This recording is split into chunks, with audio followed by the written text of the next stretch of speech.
المشاهدون الكرام، السلام عليكم ورحمة الله تعالى وبركاته. نشرة الأخبار من الفضائية الإريترية وفيها: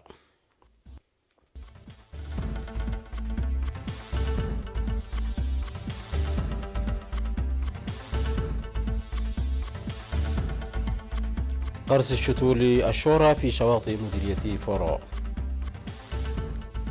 جهود لتقوية مشاركة المرأة في أغردات. دورات تدريبية للشباب في الإقليم الأوسط. الرئيس الأفغاني يعلن تمديد الهدنة المؤقتة مع طالبان. كوريا الشمالية تطلق صاروخين قصيري المدى قبالة ساحلها الشرقي. وعملية احتجاز رهائن في مركز تجاري في عاصمة الفلبين مانيلا. أهلا بكم مشاهدينا. تجري أنشطة غرس شتول أشجار الشورى في شواطئ ضاحية أفتى بمديرية فرو بإقليم شمال البحر الأحمر. أوضح مسؤول فرع الثروة السمكية في المديرية السيد صالح صعدان أن الهدف من البرنامج الجاري بإشراف أعضاء البحوث والدراسات التابع لوزارة الثروة البحرية ومكافحة انجراف التربة والتلوث البيئي وتنمية التنوع الأحيائي.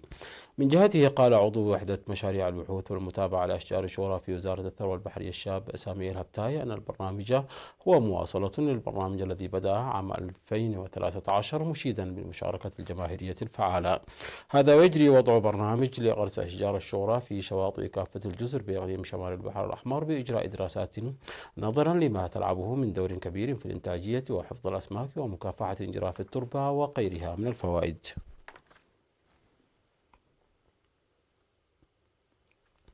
عقد في مديرية أغردات اجتماع لبحث تقوية مشاركة المرأة في كافة المجالات وتنمية قدراتها.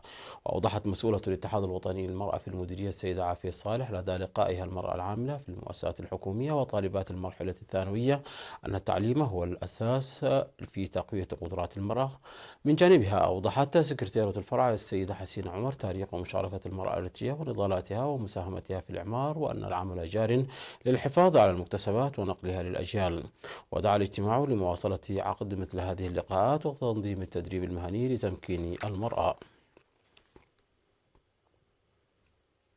باحثت إدارة مديرية صالونة مع السكان والمؤسسات الحكومية تنفيذ برامج التنمية الموضوعة ومساهمة السكان. ودعا مدير المديرية سيد أيوب تسفى ميكيل هذا لقاء سكان ضواحي حد شعدي وأخران ومسح الأخران. دعا لتعزيز المشاركة الشعبية وتنسيق عمل المؤسسات للدفع ببرامج التنمية استفادة من الفرص الجديدة. وحث المواطنين لحراسة محيطهم للحد من اقتلاع الأشجار الذي أصبح مقلقا والعناية بمؤسسات الخدمات الاجتماعية ومتابعة أولياء الأمور لأوضاع أبنائهم الطلاب.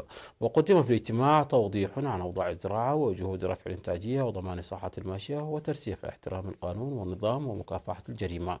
ودعا السكان لإيجاد حل لمشكلة المياه والحصول على دعم الآليات لصيانة الطرق وتقديم البذور المحسنة.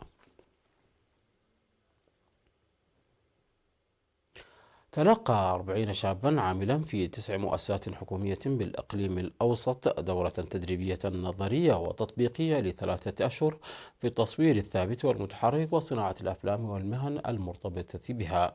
وقدم المتدربون الذين سيعملون في مواقع عملهم عرضا في مراسم التخريج في 29 من فبراير المنصرم يعكس التدريب الذي تلقوه. وأشاد رئيس الاتحاد الوطني للشباب والطلبة السيد صالح أحمد الدين في المناسبة باهتمام المتدربين في الدراسة مؤكدا مواصلة الاتحاد بشكل موسع لمثل هذه الدورات التدريبية. شهدت ضاحية طلوت في الإقليم الأوسط في الأول من مارس تنظيم سيمينار قانوني لأكثر من 800 مواطن تركز حول ردع الجرائم والحوادث.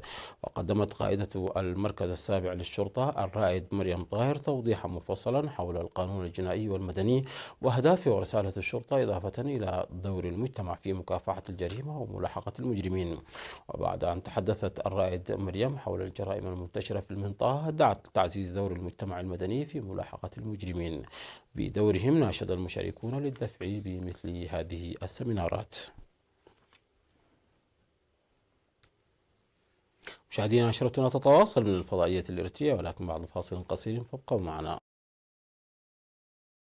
أعلن الرئيس الأفغاني أشرف غني تمديد الهدنة الجزئية التي سبقت توقيع الاتفاق بين طالبان والولايات المتحدة لمدة أسبوع بقية التوصل إلى وقف إطلاق نار كامل، مؤكدا أن حكومته لم تقدم أي تعهد بالإفراج عن 5000 معتقل من طالبان. وقال غني خلال مؤتمر صحفي في كابول أن خفض العنف سيستمر مع هدف التوصل إلى وقف إطلاق نار كامل، موضحا أن قائد القوات الأجنبية في أفغانستان الجنرال الأمريكي سكوت ميلر أبلغ طالبان بهذا القرار. وتعهدت الولايات المتحدة وحلفائها بسحب كافة قواتهم من أفغانستان خلال 14 شهرا إذا التزمت طالبان ببنود الاتفاق، ومن بينها البدء بمحادثات مع كابول بهدف التوصل إلى اتفاق سلام فعلي. لكن الرئيس الأفغاني رفض بند الاتفاق الذي يقضي بإفراج طالبان عن 1000 معتقل وإفراج الحكومة الأفغانية بدورها عن 5000 معتقل. قال جيش كوريا الجنوبية أن كوريا الشمالية أطلقت صاروخين قصيري المدى قبالة ساحلها الشرقي وباتجاه البحر لتستأنف بذلك الاختبارات بعد فترة توقف استمرت 3 أشهر. وقالت هيئة الأركان المشتركة في كوريا الجنوبية أن الصاروخين انطلقا من مدينة وونسان الساحلية الشرقية وقطعا مسافة 240 كيلومترا ووصلا إلى ارتفاع 35 كيلومترا. وأطلقت كوريا الشمالية سلسلة صواريخ من هذه المنطقة في الماضي. وذكرت هيئة الأركان المشتركة أن الشمال يواصل على ما يبدو مناورة إطلاق نار أشرف عليها الزعيم الكوري الشمالي كيم جون أون، وهذه هي أول تجربة صاروخية منذ تجربة ما أسمتها بيونغ يانغ قاذفات صواريخ ضخمة متعددة الفوهات في نوفمبر الماضي. وقال البيت الأزرق الرئاسي في كوريا الجنوبية أن مستشار الأمن القومي تشونغ إيو جونغ عقد مؤتمرا طارئا مع مسؤولي الوكالات المعنية لبحث إطلاق الصاروخين.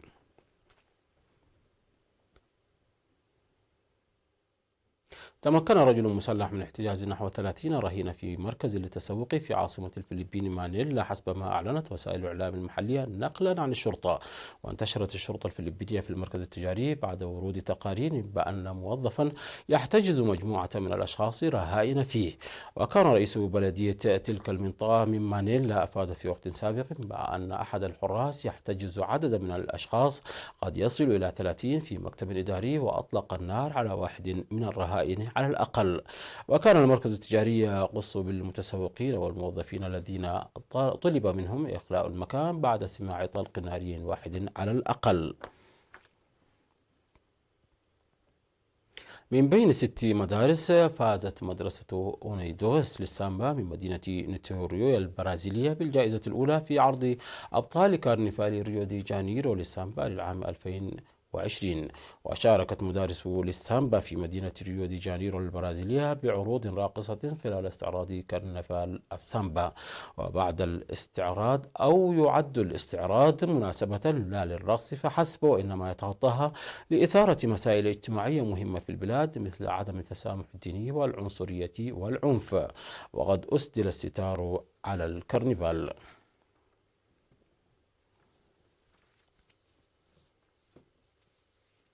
مشاهدينا، انتهت النشرة، شكرا على حسن المتابعة.